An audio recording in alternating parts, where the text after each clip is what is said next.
Hello.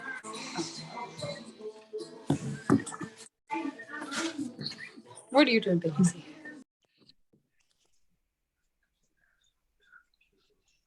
Hello, everyone.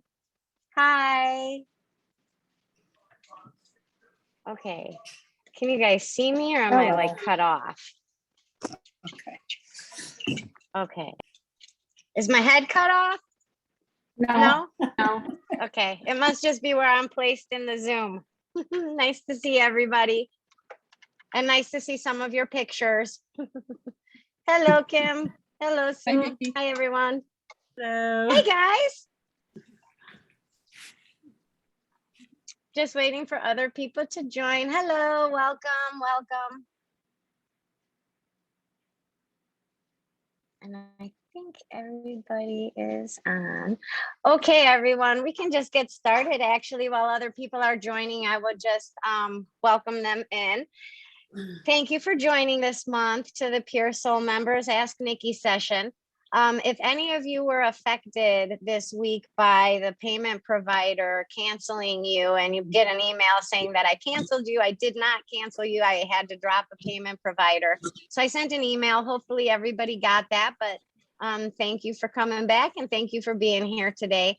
We know that our session this hour is, I kind of just open it up to you guys to ask any questions about anything you want. It can be personal. It can also be a concept if you want to learn something. And we've done this a few times, but for anybody new today, that's what we're working on. So I am just going to open it up to you. I do know that I received an email or a message from Kim a little bit ago. Last week, I think you sent it, right, Kim? About one of her questions was, why do people in heaven make you smell things? So I'm actually going to just ask Kim to tell us a little bit, just a real quick summary of why this question became prompted in her experience to ask me. So Kim, what happened that you asked me that question? So I was at the Chicago Botanical Garden, and as me and my sister were walking out on the front, there's a memorial brick that I have dedicated to both of my parents. And as we were nearing the brick, we got a really strong smell of onion rings. And I'm like, okay, I'm at the Botanical Gardens. Why am I smelling onion rings? And I asked my sister, I said, do you smell that? And she goes, no, she didn't smell it. Only I smelled it. And it was very, very, very strong. And so at that point, it reminded me of a, what do I want to say, a childhood memory where our parents used to take us to Hackney's for our birthdays or celebrations or, you know, Sunday afternoon dinner. So I Googled Hackney's and I'm like, okay, there's still one open in Glenview. Let's go. So we went to Hackney's and had dinner that night, and it was really nice. But I'm like, what triggers smells? Like that was like a warm hug. Yeah, I get that with my grandma in heaven. My grandma, every time I perceive her presence, first of all, the reason that they do that is because sometimes when they really want you to know that they're around, they'll use one of our five senses, one of our earthly senses, to get our attention. So why would you smell onion rings in the middle of the botanical gardens? I mean, it's not, you know, it's not like there's a restaurant right there. And so they do that again because they want to make sure that you know that they're there. Traditionally, when they do that, when they activate one of these five senses, smell being one of the biggest ones that people smell their parents' perfume, it means that they are with you in the current physical experience. So they're not a concept. They're like unioned with you. So when you eat those onion rings, they taste them, right? So they're literally connected to you in your physical experience. So my mom will do that a lot. Usually my mom does the physical experience thing when I'm having a really rough time in my life.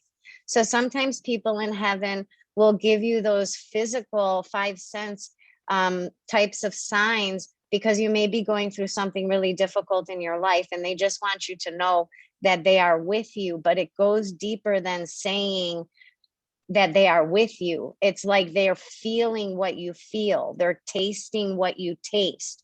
They're utilizing an earthly vibration with their soul vibration. So you can think of it kind of like when they visit you from heaven, it's your soul and their soul. But when they're giving you a smell, it's two souls inside of one body. So now when you eat that slice of pizza, yeah, they taste the slice of pizza. That is So so crazy. I ordered the Hackney cheeseburger with Swiss cheese on dark rye medium. And that's what I always ordered. My dad always ordered it. And then my sister ordered a corned beef sandwich. I'm like, why are you ordering that? She goes, I don't know. I just have a taste for it. But now that makes sense because that was what my mom used to order. Yeah, so your parents went out to dinner and used your guys' body to get the dinner, to get the flavor for dinner. Yeah. Yeah. It was awesome. So, and yeah, I said incredible. It felt like a real big warm hug. I told my sister, I said, it feels good. I'm like, it was comforting. And I'm like, what was this about? Right. So thank you for that, because that is really one of the things that I started to notice in my journey. When my mom went to heaven, or my grandma and grandpa, that I would smell them. It's not just your smell, it's the five senses. So, my dad actually had arthritis in his legs. So sometimes I can tell if he's coming near me or his energy's around me, because I can get those sensations and I don't have arthritis. So my grandmother was paralyzed on one side of her body. I could be driving in the car, and if my grandma shows up, I swear to God, the whole left side of my body is like, I can see it, but it has no feeling to it. So when these types of your physical five senses are activated, you want to pay attention, because whatever you're experiencing at that time, they are. So if you're the one going through a hard time, you're not alone going through it. But if you're also having a taste for like my mom, like I get a taste for butter pecan ice cream, that I don't like butter pecan ice cream, but she does. And so those are the types of things you can look for. That was a great question. So thank you for that. If anybody has any comments or questions to take us further into that topic, we can definitely do that. Or we can move to if somebody has another topic for us to discuss.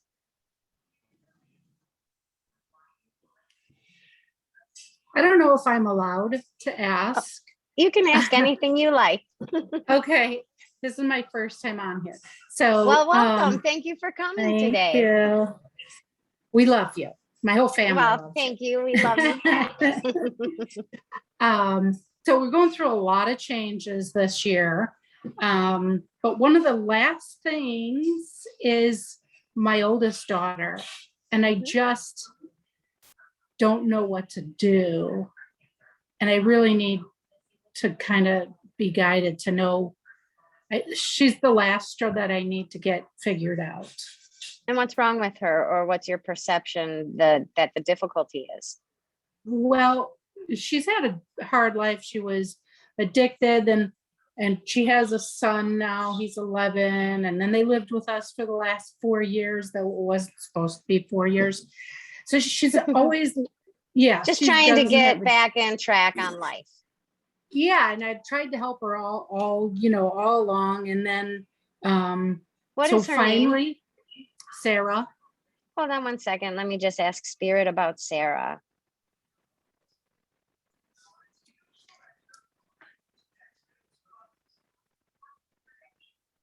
Is she your most sensitive child? Yeah. Yes. Yeah, she has lots of mental health issues. She has lots of emotions, right? Yeah. Was she just a little sweetheart, and then things got difficult for her around the age of like 10 or 12? Yeah. And is she a night owl? She like to stay up late at night? Yeah. And if you ask her what's bothering her, she truly can't answer you. She don't know what's wrong. Right. Yeah. She's oblivious. I don't know what's happening. So when I asked your family and friends in heaven to connect me with Sarah, one of the things that I see in her chakra system. So the questions that I asked are for a reason, and this is good information actually for all of you. The reason when I asked spirit, what I saw was her soul move through her body and begin in her heart chakra, which is the energy in her heart. And, spirits can communicate with me through a lot of different manners, but when they show me something called a soul dance, I offer a session called Soul Dance. And soul dance is where your spirit can communicate what your job is here on earth. And that your body and your humanity has no control over this job. You came here with this job. And so when I connect with people who their soul moves and kind of dances through their body and ends up in the heart chakra, when I see their soul take the heart chakra and give it to the rest of the world, that's what happens. That flow of energy comes up and it comes out. And it comes out to the rest of the world.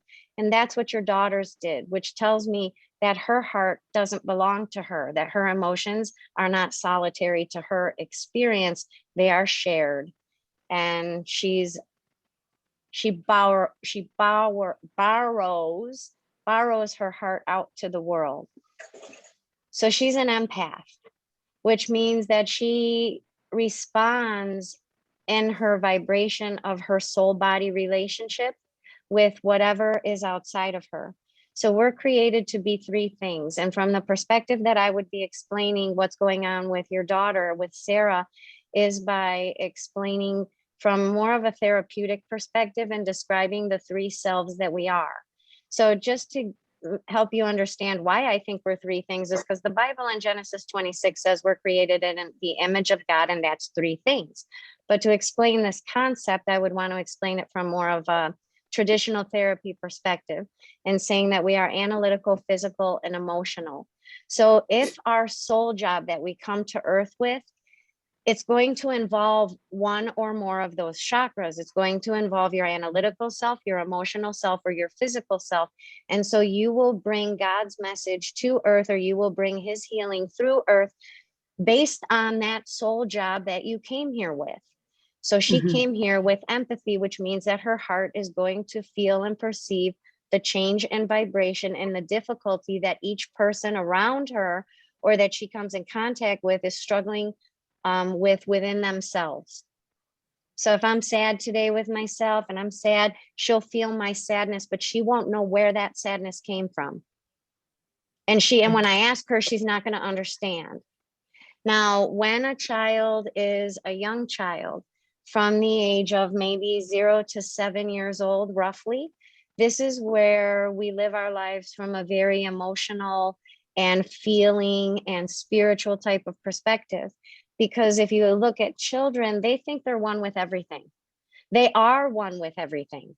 In fact, we all thought that we were one with everything. And then something happened in our lives and that taught us that we weren't one with everything. That's the moment that we became human. That's traditionally connected to a very early childhood memory that kind of separates the oneness that we came as and creates two, the human and the spirit. So when a child is born, the soul job that they come with is very easily dealt with because they're one with everything. There is no separation between them and anything else. So at the early ages of life, the soul job is very, very easy. And we know that child for that job. So when Sarah's a little girl, she's the sweetest thing. She'll call out what people are really feeling, and she'll really have that vibration. And then around the age of adolescence, that is when the soul job actually can start to impact a person in a different way. Because now there is separation. Now I'm not one with everything. Now I'm a human being, right? And so that's where it becomes a struggle, because before it's natural for her to feel that it's okay to have these different emotions and vibrations that come into her. But the moment she becomes human, there's a distinction. And now everybody wants to know why she feels what she feels. And she's not going to be able to answer that question as an empath.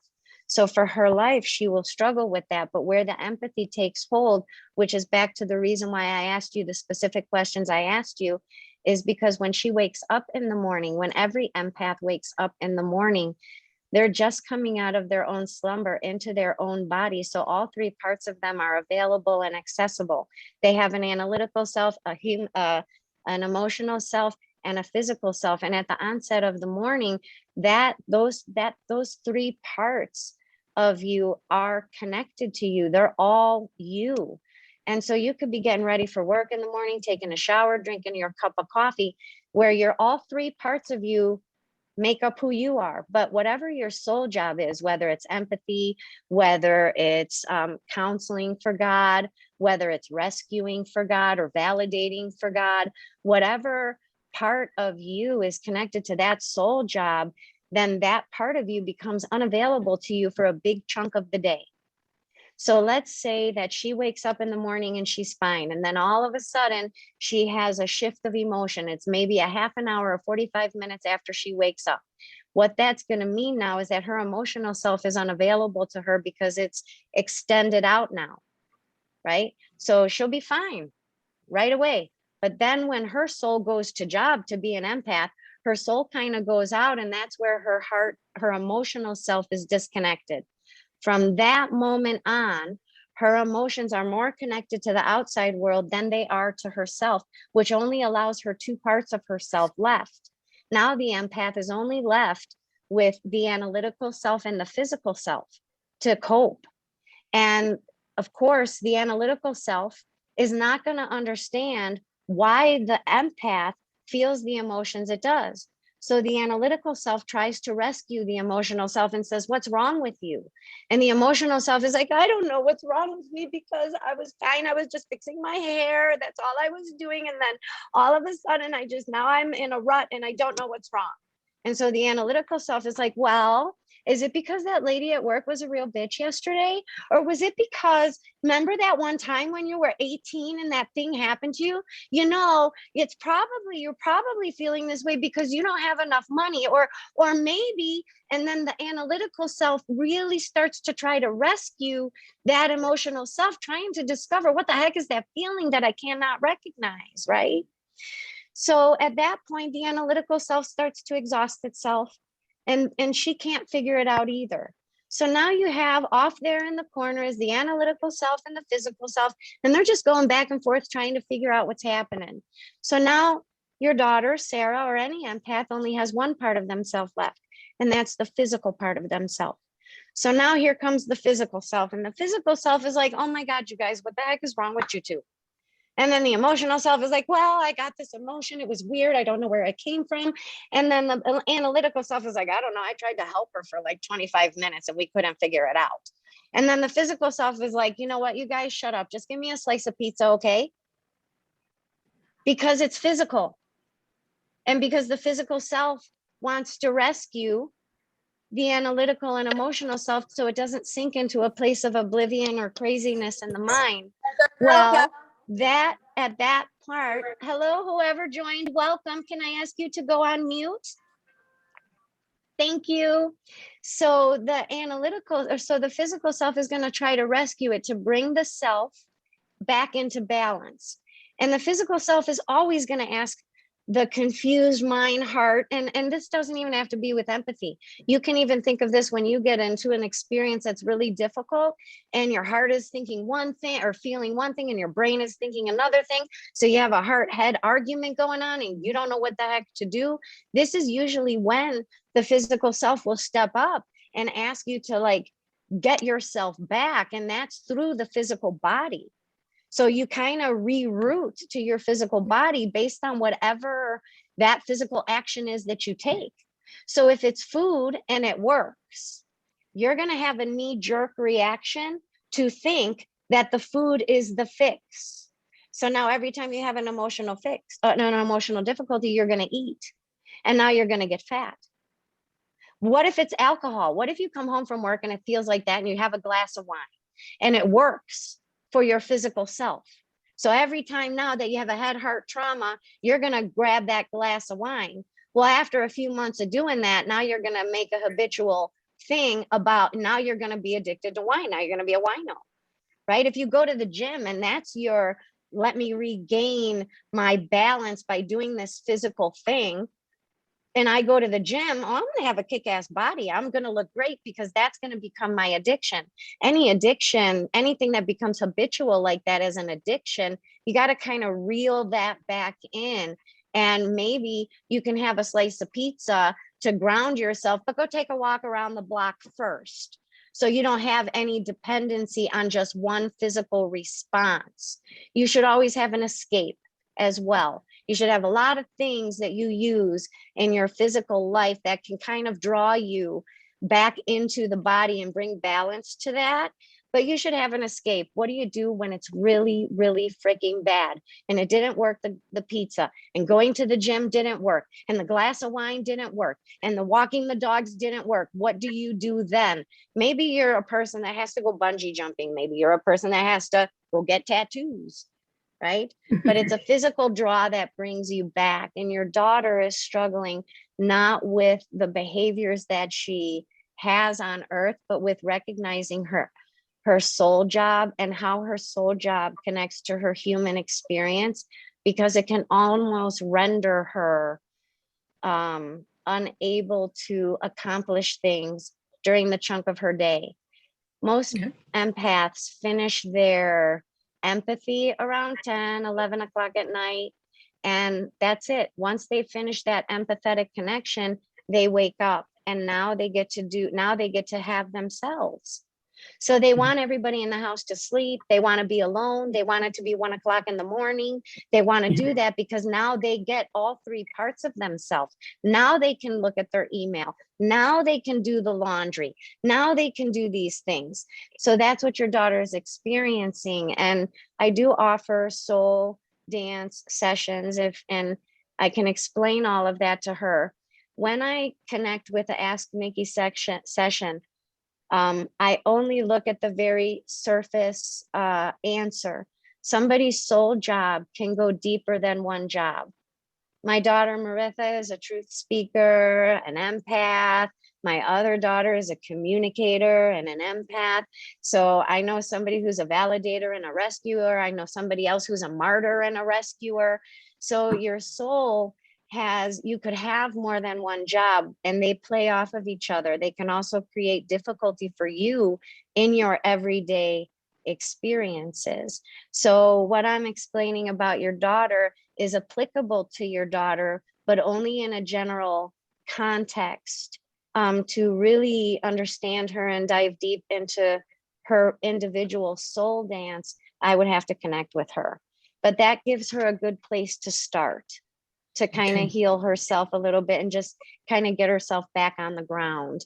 Does everybody understand what I'm talking about? Because you guys all know the person in your life who tells you like it is and doesn't mince any words, and like it or not, they're going to be honest with you. And sometimes their truth hurts, but they're going to tell it to you. That would means that you know somebody who has a soul job of truth speaking. What if you have a friend who always rescues you? You need a ride, there they are. You need $10, there they are. Those are the people that have soul jobs of rescuing, right?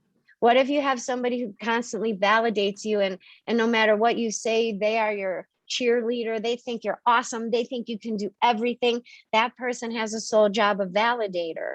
Think of what people give away in the world, because this is very connected to the nature of their soul. It's also connected that when you have your soul job, it is very difficult for you to do that job for yourself.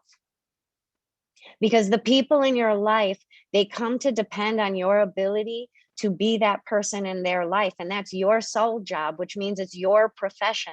And so you can overextend that soul job to other people because you have an emotional dependency on them. So you're always giving and giving and giving of that soul job. And even to the people out in the world, well, if they don't have the same soul job as you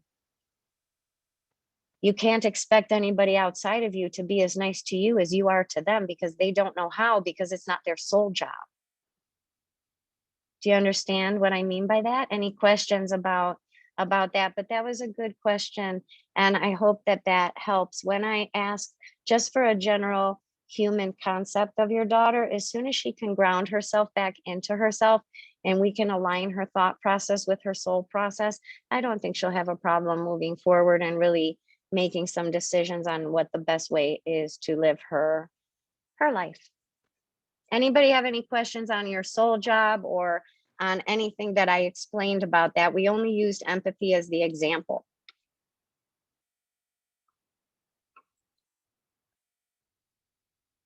Oh, if you're talking, I can't hear you if you've muted yourself. So if you have a question, you got to come off of mute so I can hear the question.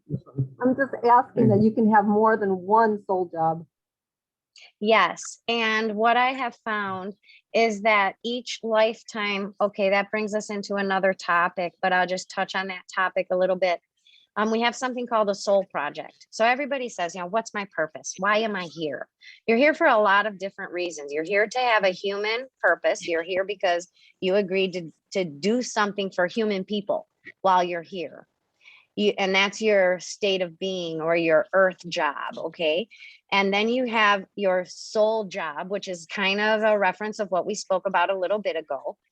And then on top of that, you have a soul project. A soul project involves not only this lifetime or past lifetimes, but a culmination of those. So it's like a chapter. A soul project is like chapter 1 is lifetime 1, chapter 2 is lifetime 2, chapter 3 is lifetime 3, chapter 4 is lifetime 4, all the way up to, let's say, 8 or 9 or 10 or however many lifetimes you have. The soul project is, what's the book about? Why did you start this book and what was the ending of this book? So you may need 8 lifetimes to complete the book. Okay. So now if you think of your soul project, you're up in heaven. God's like, how do you want to elevate humanity? Because a soul project is selfless. It's selfless.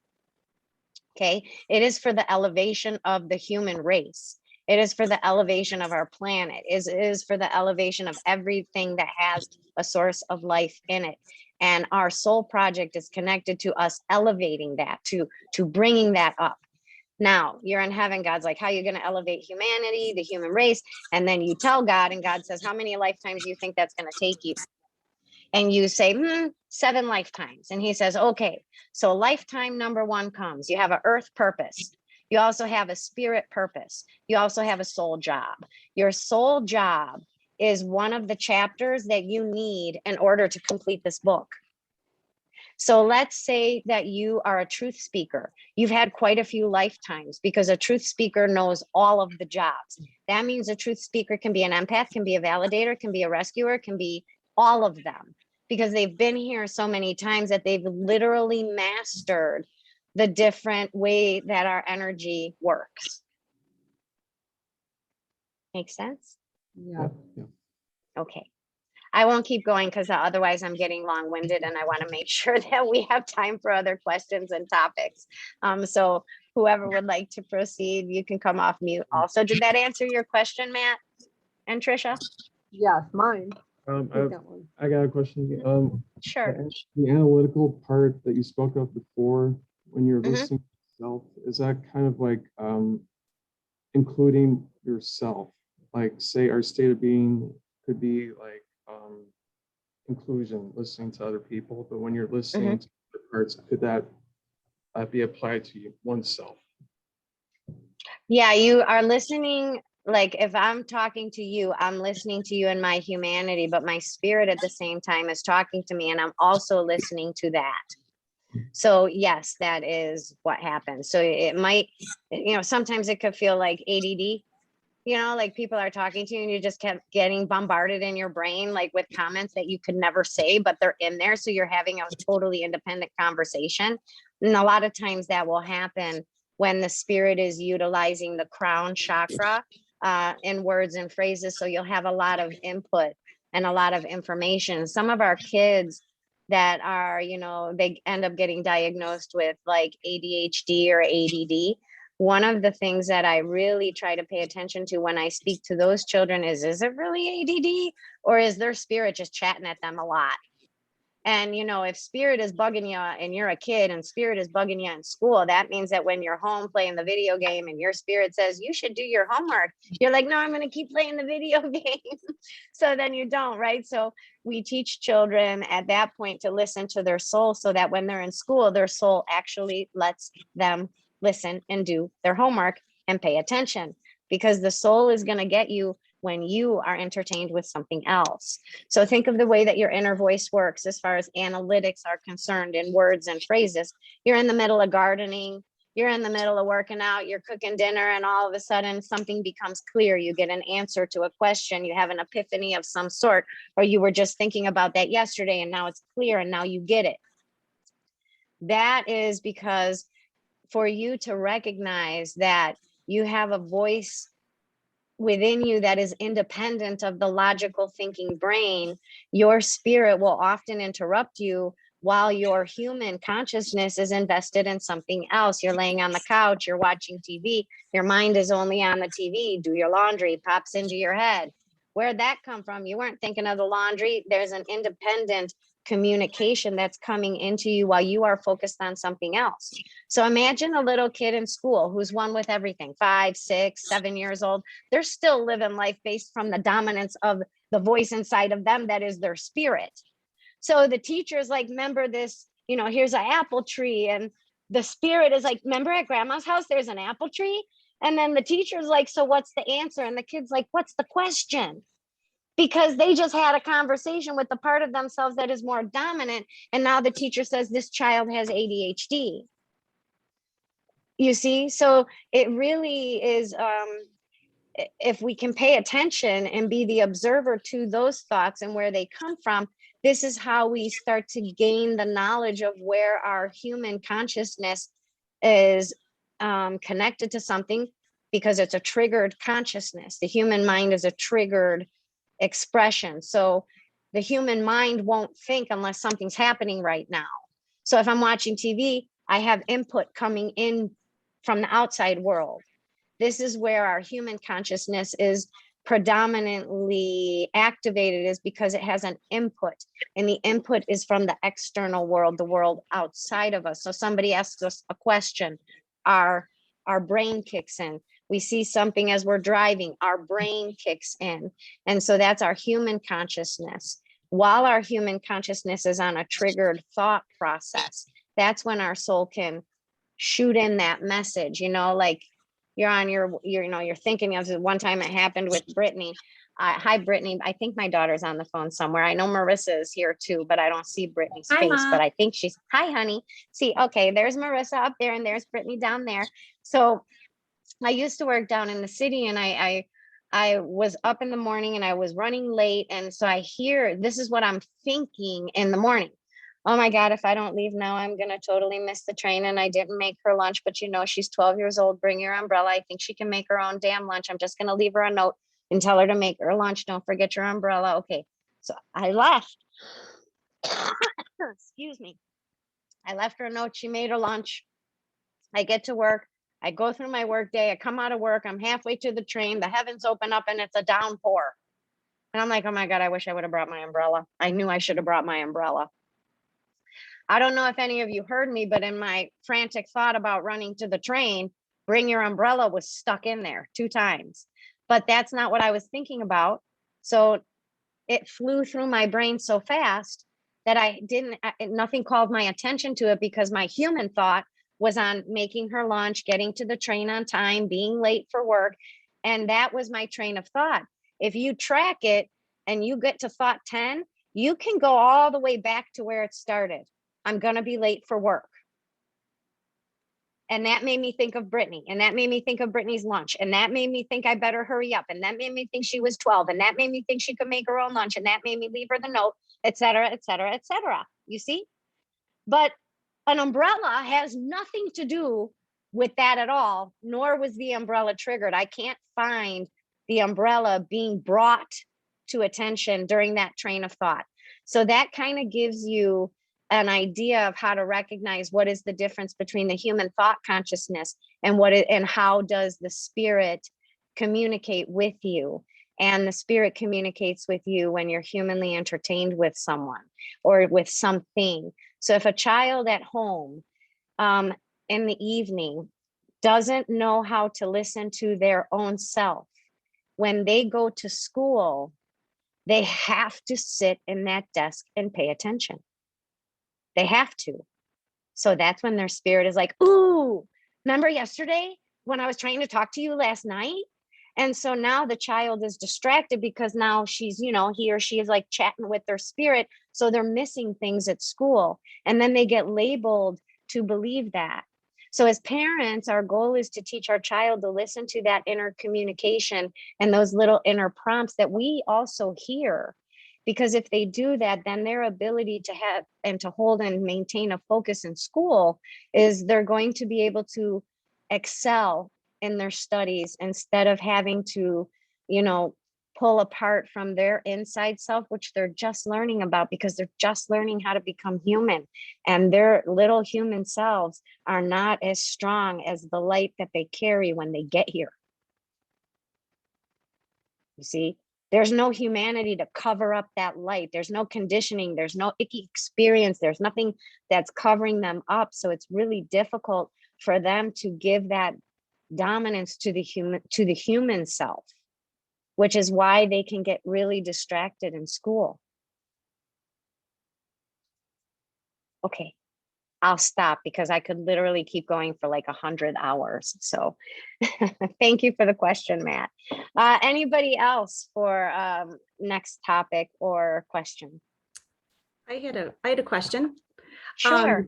So we had an interesting experience last night. Okay. I was woken up at 3:09 a.m., which is not uncommon, but I was forced myself back to sleep. And like, not tonight. I'm not going to do it. I'm not going to lay in bed and let every stressor in the world occupy my thoughts. But then on my way to work this morning, my husband leaves before me. He calls me and he said, you were really restless last night. And I said, well, I didn't think I was. I fell back asleep very quickly. Well, what he experienced was, and this is very unique for him. He said he was laying in bed.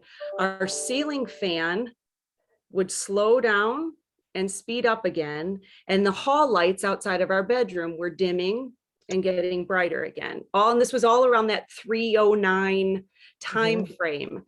He had the chills, all the hair on his arms was standing up, and he wasn't scared. It was very much, he said it was peaceful, but we're wondering, who was here and are they trying to tell us something? It was very, very real for him. And he's not one to, I'm the more one to be like, oh, did you notice that this is amazing, and all this other stuff, where he's like, yeah, okay, kind of thing. And he was really shook up isn't the right word, but really moved today, and still kind of is in that state this evening of, a little bit of, so I don't know if you. Yes, that's actually beautiful.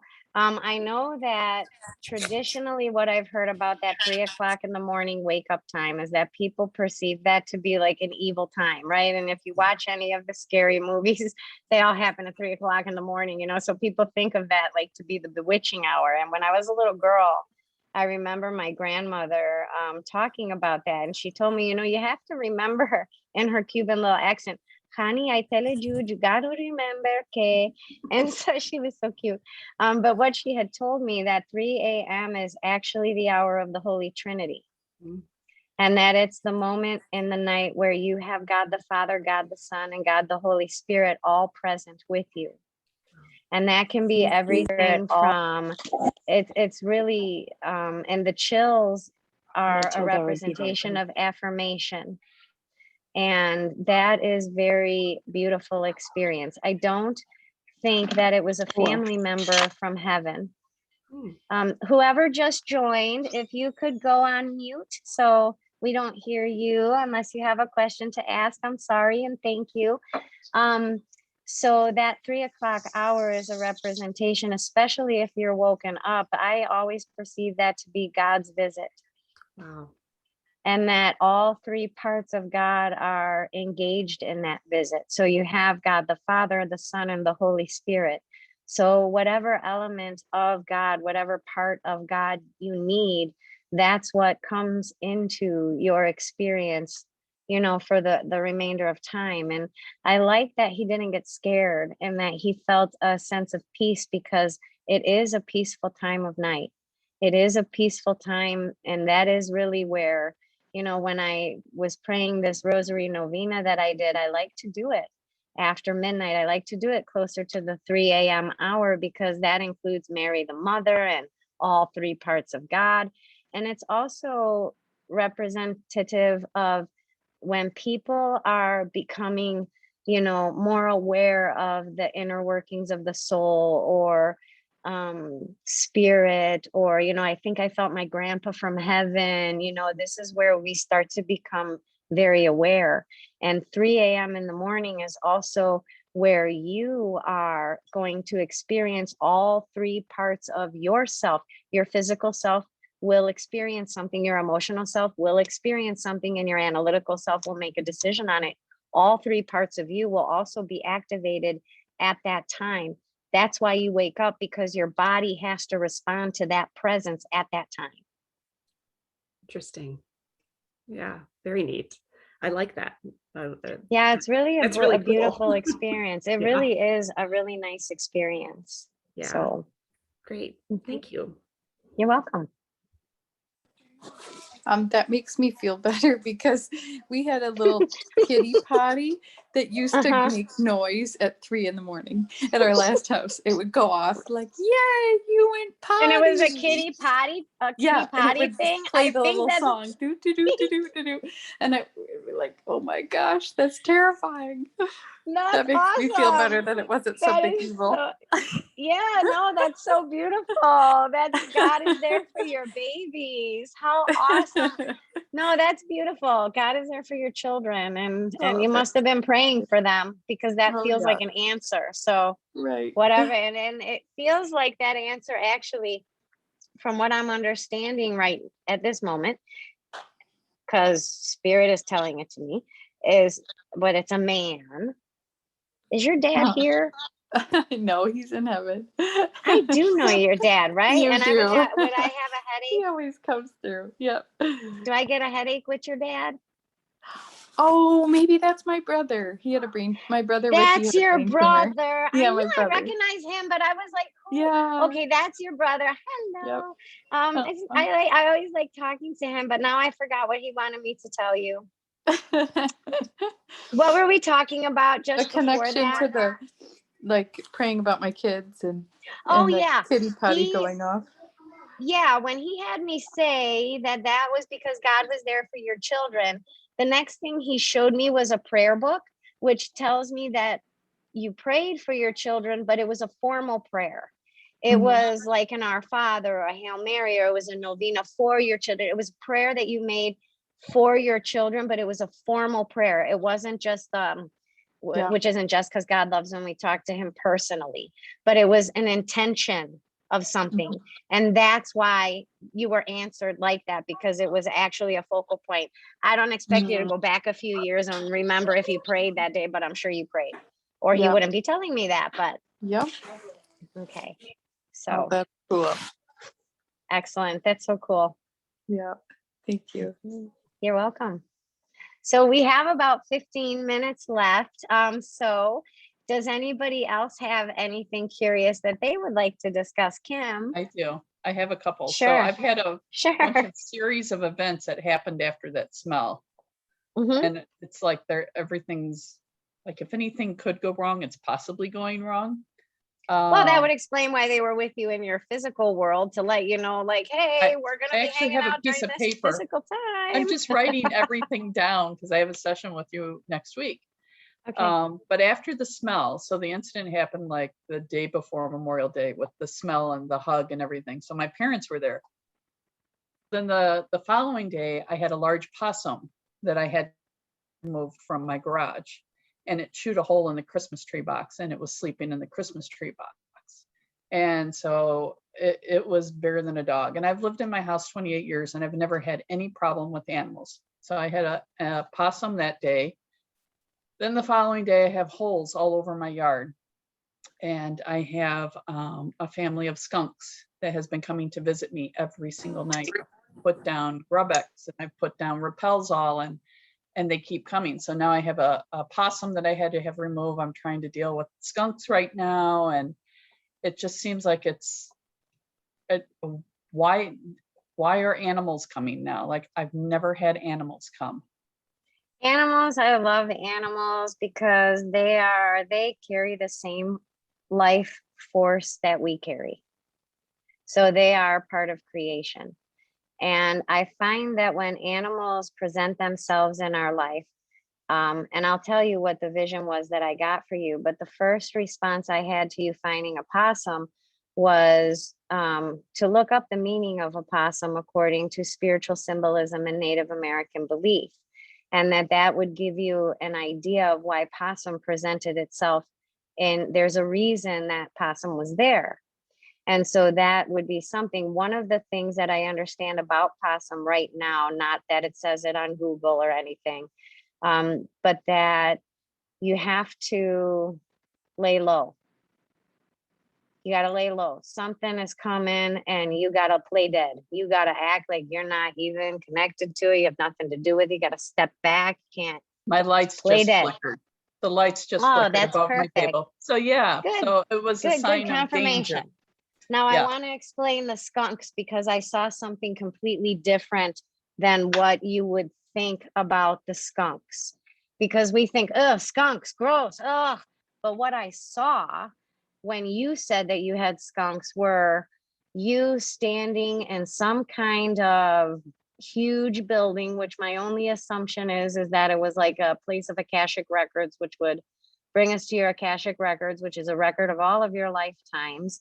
And I saw gargoyles. So where you see skunks, I see gargoyles. They are to protect you and to protect your land.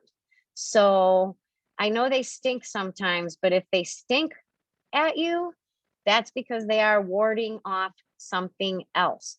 So in this context, I feel like skunk for you is there for you, not against you.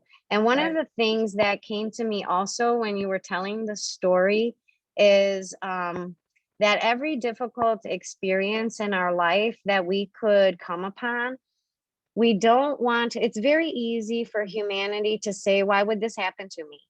How come this always happens to me? Why me? We perceive that the world does things to us. Instead of using that perspective, what is it doing for us? For me. So if skunks are in your yard or around the perimeter of your house, why are they there for you? And if you're being told to lay low and play dead and disconnect, and now you have protectors around your house, Right. this It's is a all good adding thing. up. Like Yeah, my this is parents came and it's all sequential. Like then the following day, the landscaper was here and grabbed a rock and it busted out my window out front by my front door. Then the car battery was defective and then the washing machine broke. And I mean, it's this is a lot of overwhelming. that. Sounds like that life energy was there to protect you because somebody's got some negative energy towards you. Somebody's thinking of you in a negative way. I'll give you an example. You know, one weekend, I don't remember what I think, Marissa, it was like the toilet, the dish, the faucet, and the sump pump in the basement, all in one weekend. They all broke in one hot water heater because Trisha's spirit just said that was the hot water heater because I had to call you about it. so that's why it was literally Trisha. Your spirit was just like, yeah, we can claim that. So I remember. So Trisha's my accountant. If anybody needs a fabulous accountant, that's Trisha right there. Wave, Trisha. So that's Trisha. She's awesome. So I had to call her about the hot water heater. But I know you remember the conversation because I'm like, what other freaking thing could break? What I recognized about everything that broke is it was all water things. Okay. And so it was all water. Now water is connected to the sacral energy. And the sacral energy, that's the element of the sacral energy. And that deals with relationships. So I understood because these negative things were happening in my house, that something negative from old relationships or past connections was maybe not thinking of me or my family in the highest, our best and highest good. And so it's much better for things to break than for one of us to get into an accident or to become ill, because energy is energy. So I'd rather have my hot water heater blow than me get into a car accident. And so I kept thinking, why is this happening to me? No, why is this happening for me? What is it? Is it keeping me from going to the store? Is it making me stay in my house? I mean, it's for something, it's for some reason. And that's how they want you also, Kim, to perceive what's happening, because literally those skunks look like gargoyles. Like, that's protection from evil. Yeah, and I started looking at that, because when I got in my car to go pick up my sister, the battery was on, and I'm like, well, that's really weird. That shouldn't be on. So I was a couple blocks away. I circled back home, put it back in the garage, and took a different car. And I thought, okay, I'm not supposed to be in that car today. There's a reason. So I got out of it and I went and had it fixed. And then when I did the washing machine, and I'm like, okay, I'm glad, like, it kind of stopped before it completely broke, because it's going to take a month to order the part. I'm like, well, so it kind of works, but not all the way. So I'm like, okay, it could have been worse. I can be completely without a washing machine. And then the broken window, and I'm like, well, that's interesting. That's the last window in the house that I haven't had replaced. So now I get it replaced. Windows also show you about reflection. Okay. And so because the window got broken out, that's glass, that's a reflection. We see ourselves in that. So that means that you have some kind of control over the situation, in a sense that reflect on, if you're perceiving that this is protection, what do you need protection from? And who do you need protection from? Because that reflection brings us to the water. So now it's like, okay, we have an old relationship that is not feeling the best thing about us right now. And I need to reflect on that. So this way I can disconnect from it. So it's kind of like a warning to you. Does that make sense? Yeah, it does. We can get into it more on Monday. I scheduled something with you on Monday to go deeper. Yeah, I think I know. I think I just heard what that's about. Okay, so I know that's okay. So great. Thank you. Thank you. So we still have time. I know it feels weird. When I sit here, I'm like, okay, I'm ready. I can answer anything. Hi, Nikki. Amanda. There's my daughter-in-law. Wave, Amanda. Hello. That's my daughter-in-law, Amanda. She's here too. I was gonna say, if no one has a question, I have a question, but I can also wait. Sure. No, Yeah. please. So if you keep seeing, let's say the number 111 over and over again, does that have a message specific to an individual, or does it have like an overall meaning for everyone? Well, the overall meaning for everyone is that anytime you see a series of number, you know that the angelic realm is trying to communicate something to you. The angelic realm goes, it's kind of like, so we have an earth body, then we have a spirit body, then we have our friends and relatives in heaven who are guides. So we have like people in heaven there. Then above the people in heaven there, we have angels. So angels, that realm of angels, when you see numbers that repeat, it means the angels are working in coordination with your guides and your spirit guides for the purpose of this earthly life. So it always kind of comes back to this earthly life. So you could think of, oh, when I see 111, it makes me think of my mom or my dad or my grandma or my grandpa.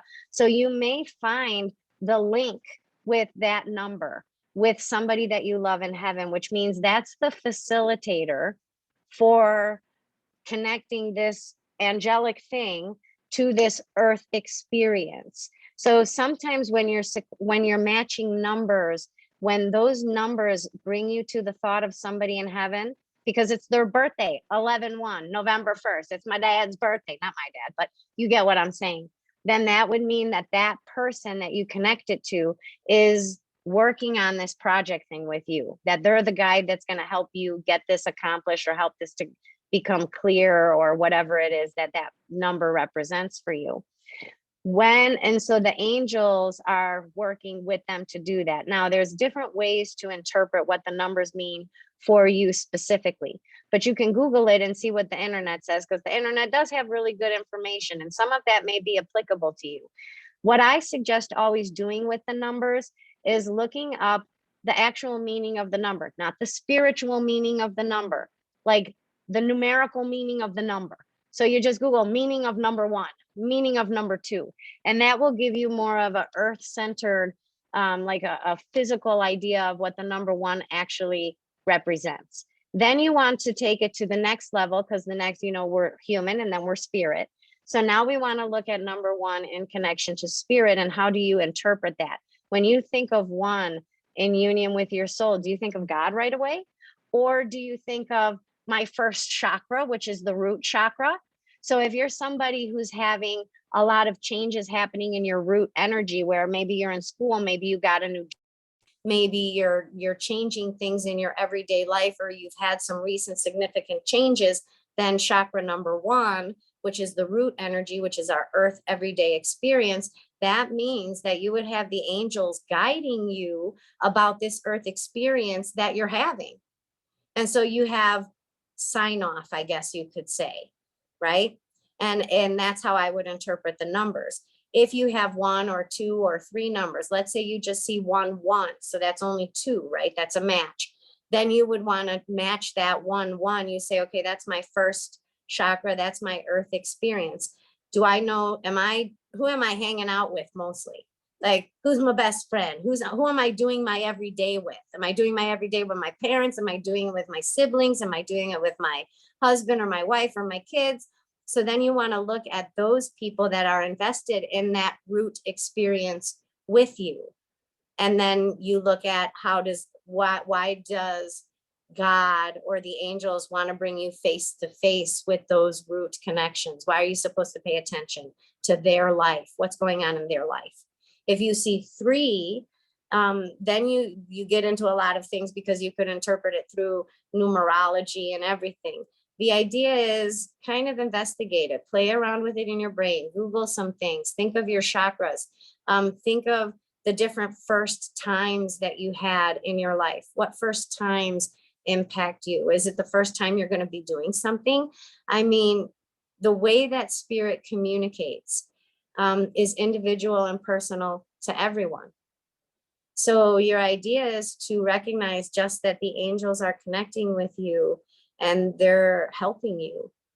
And then based on how you translate that, when you read that thing on the internet that says number 1 means this, maybe when you read it, you're like, well, that doesn't match me at all. Like, that's not me at all. Well, then look at your root chakra. How does it match you there? No, well, then look at your most intimate partner, or look at your person. Is it that person that you come face to face with because you saw 2 1s? So when we discover the voice of our soul inside, we're utilizing our human mind to translate those things. So when you hit it, when you find it, you're going to know exactly what your spirit was talking about, because as you read it, you're going to be like, oh my God, that totally makes sense. That part doesn't make sense, but oh my God, this part totally makes sense. And that's how you come to discover. Once you find that explanation, what does 111 mean for you? It will always mean that for you. That's that you formed a connection to the angels, and they know now that if they show you 111 or 233 or 333 or 4 all the time, then you know what it means for you. So that opens up this more type of fluid or interactive communication that you have then with the angelic realm, because you're putting a meaning and a reason to what you have discovered, how your soul and body discerned that message. So you don't have to lock yourself into any particular expression of that. Your goal is to discover how they're talking to you. So utilize things like that to do that. If you drive, you see, maybe I don't see hawks often, but maybe you driving and for 3 weeks in a row, you keep seeing a hawk. Well, what's the hawk? Why is the hawk following me? Sometimes the hawk is because, my husband's in heaven and he's showing me a hawk. Or hi, Alan. Does Alan show you hawks? So sometimes it could be something like that. If I see a white butterfly, that's my grandma, like every time, because how could it be December and you look out the kitchen window and there's a freaking white butterfly? that's my grandma. Like, that's my proof. So I have discerned that to mean that that's my grandma. So now my grandma knows we know that if I see, she knows how to get in contact with me through an outer type of experience. And so things like that can also happen. I hope that answers your question. Yeah, totally. I constantly get numbers, or different parts of my life, I get numbers thrown at me and I'm like, I don't know what that means. And then I'll Google it and there's 5 different explanations. And I'm like, I don't know. Yep, take what serves you, throw away what doesn't, because if it doesn't feel like it serves you, it's just your spirit's way of telling you it doesn't serve you. Because if it did serve you, you would be like, oh my God, that totally makes sense. Right. Don't Right. try to fit in any one explanation because it's what, the mystic on TV said this, or I said this, or your priest said this. Your soul in you, your inside knows exactly what fits for you and exactly what doesn't. So trust that. And you can read 10 things, maybe only one of them fits. I can listen to, a song will pop into my head, or a song will pop into Marissa's head, because she gets a lot of her spirit communication through lyrics and music, that it could be, a 4-minute song, but the only thing, let it be. Okay, so my parents loved that song, and both of them were like, when I die at my wake, you have to sing, you got to make sure they play Let It Be. So if I hear Let It Be, well, that's my parents. They don't have to sing the whole song. I just hear, let it be, let it be. And I'm like, oh, okay, hi, Ma, because I know. And that's how you go about doing that. But I don't need the whole song, because maybe the whole song didn't speak to me. The whole song isn't my message. It's just that chunk that I'm hearing. That is my message. Yeah. Okay. Anything else? Does anybody have anything else that they wanted to bring up before we say goodbye? We could do one more.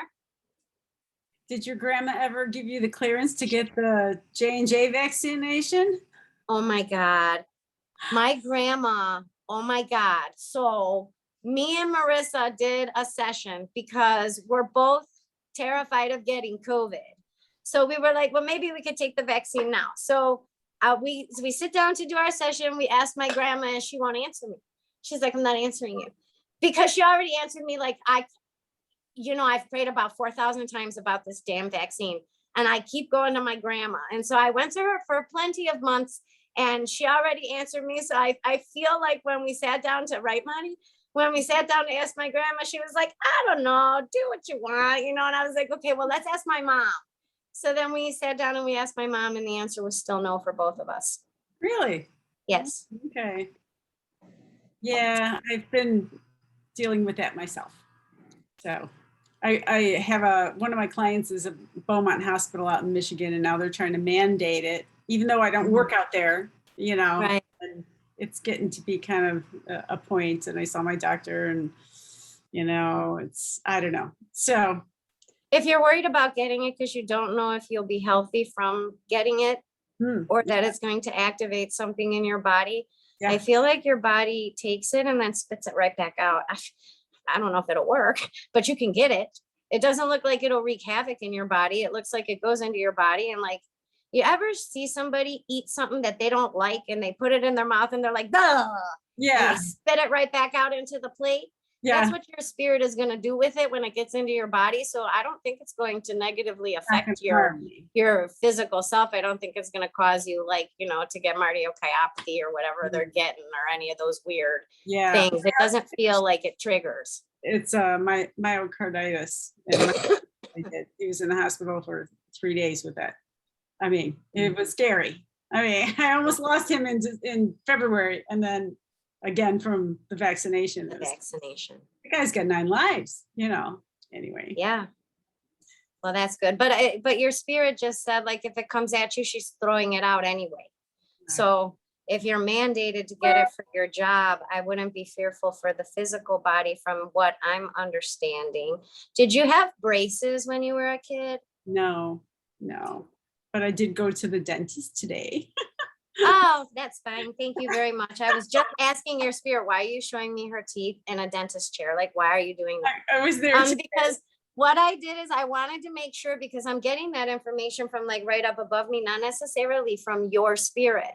Uh-huh. So I wanted to make sure that what I was hearing is actually okay to tell you, that it's safe for you, but I don't know if your body will develop the antibodies even if you take it, because it looks like your spirit spit it right back out.